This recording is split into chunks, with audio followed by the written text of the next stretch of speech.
Pistachio. Ayan. Pistachio cake na naman tayo. Mag-bake tayo, guys. Ayan. Mag-bake na naman tayo. Ayan yung mga ginamit ko. Ayan. Nilagyan ko na yan ng zibda.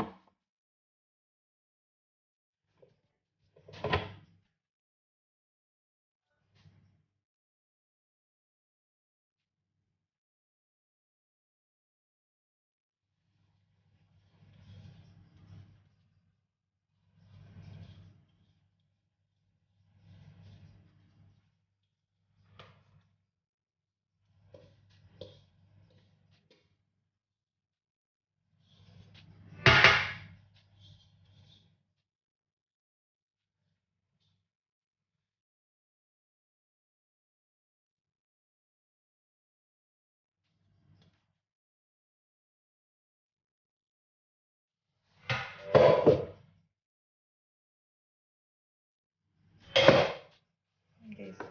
Ayan.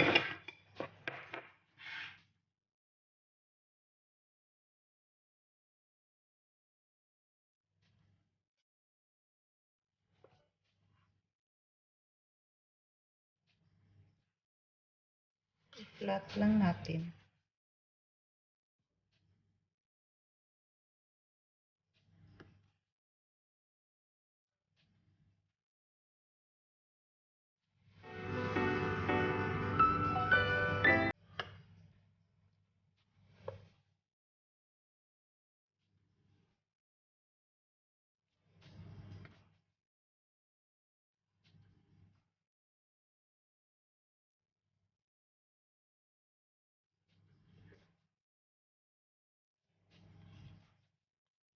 Hindi ko ito first time na ginawa, pero good luck mamaya.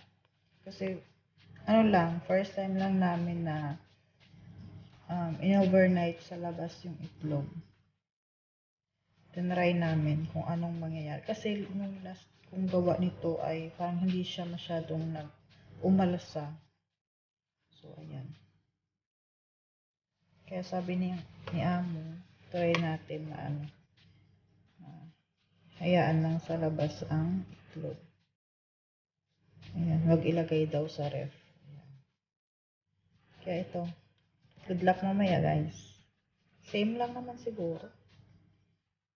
Depende na lang din siguro sa ano. Kasi itong oven namin, may part siya na parang mahina yung init niya. Luma na kasi yan. Ayan, so, ito na siya guys. So, let's go. Ilalagay na natin sa oven. Okay. So, ayan guys. Nainit ko na pala yung oven. Ano na siya? 24 minutes na siya. Ay, hindi. 19 minutes na siyang mainit. So, ilalagay natin 20 minutes lang siya. Tapos, nilagay ko lang sa 180 degrees Celsius.